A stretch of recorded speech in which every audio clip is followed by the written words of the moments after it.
श्री सद्गुरु महाराज की जय।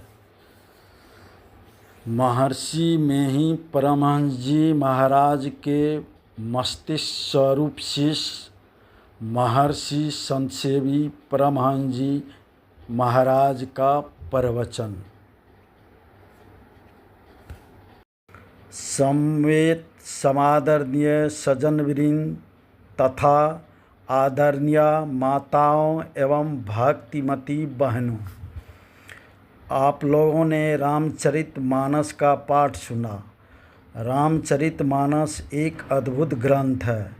जिस तरह एक राजा के यहाँ एक हाथी को नहला धुला कर लाया गया, लेकिन वह हाथी अपने सूंड से नीचे की मिट्टी उठाकर धूल उठाकर अपने शरीर पर डालता जा रहा था। एक पथिक ने महावत से पूछा, यह हाथी अपने शरीर पर धूल क्यों डाल रहा है? महावत ने उत्तर दिया, यह हाथी तो जंगली जानवर है, इसको क्या पता कि हमको नहलाया धुलाया गया है, साफ सुथरा किया गया है। इसी अज्ञानता से वह अपने शरीर पर धूल डाल रहा है। किसी ने अब्दुल रहीम खाना से पूछा, धूल धरत निज शीश पर, कहूँ रहीम के ही काज। वे तो कवि थे। उन्होंने उत्तर दिया, जो रज मुनि पत्नी तरी, सो खोजत गजराज। यह हाथी उस धूल की खोज में है जिस धूल से अहल्या का उद्धार हो गया था। किसी ने कबीर साहब से पूछा, राजा के दरबार में जो हाथी बंधा हुआ है वह अपने सिर पर धूल क्यों ले रहा है? संत कबीर साहब ने उत्तर दिया, राज दुआरे बंधिया, माथा धुनत गयंद, मनुष्य जन्म कब पई हों, भजियों परमानंद। वह सिर पर धूल नहीं ले रहा है, वह तो सिर धुन रहा है कि हमको कब मनुष्य का शरीर मिले और हम भगवान का नाम लें, भजन करें। यह समझिए कि हम लोगों को अभी मनुष्य का शरीर मिला हुआ है। अगर हम इसमें भगवान का भजन नहीं करें तो शायद कहीं हाथी की तरह हमको भी माथा धूना न पड़े। इसलिए हम सचेत हो जाएं। दुर्लभ शरीर मिला हुआ है, भगवत भजन करें। ग्रंथ पाठ के क्रम में आपने सुना कि भगवान श्री राम जब सबरी के आश्रम पर गए तो वह भाव विह्वल हो गई और हाथ जोड़कर कहने लगी, केही विधि स्तुति करहूँ तुम्हारी, अधम जाति मैं जड़मति भारी। अधम ते अधम, अधम अति नारी, तिन्ह माह मैं मति मंद अघारी।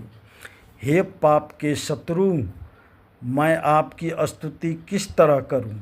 मैं मूढ़ हूँ, ज्ञानहीना हूँ, ऊंच कुल विहीना हूँ। नारियों में जो नीच से नीच होती है उनमें भी मैं नीच हूँ।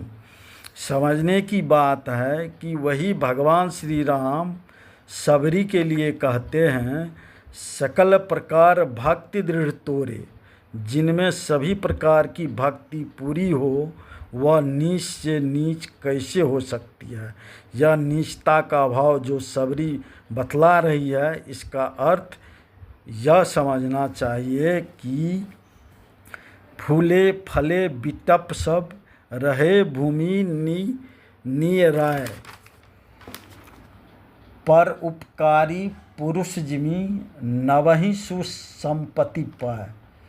पेड़ की जिस डाल में फल लगते हैं वह नीचे झुकी रहती है, और जिसमें फल नहीं लगते हैं वह डाल ऊपर उठी रहती है। उसी तरह जिनमें सद्गुण आते हैं वे विनम्र हो जाते हैं, और जिनमें सद्गुण नहीं है वे अकड़े हुए रहते हैं। सबरी तो भक्ति में पूर्ण थी, इसलिए वह अपने को सबसे नीच बतला रही है। भगवान श्री राम कहते हैं,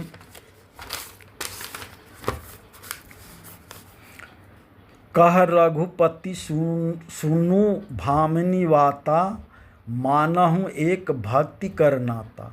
हमारा और तुम्हारा जो संबंध है वह भक्ति का संबंध है।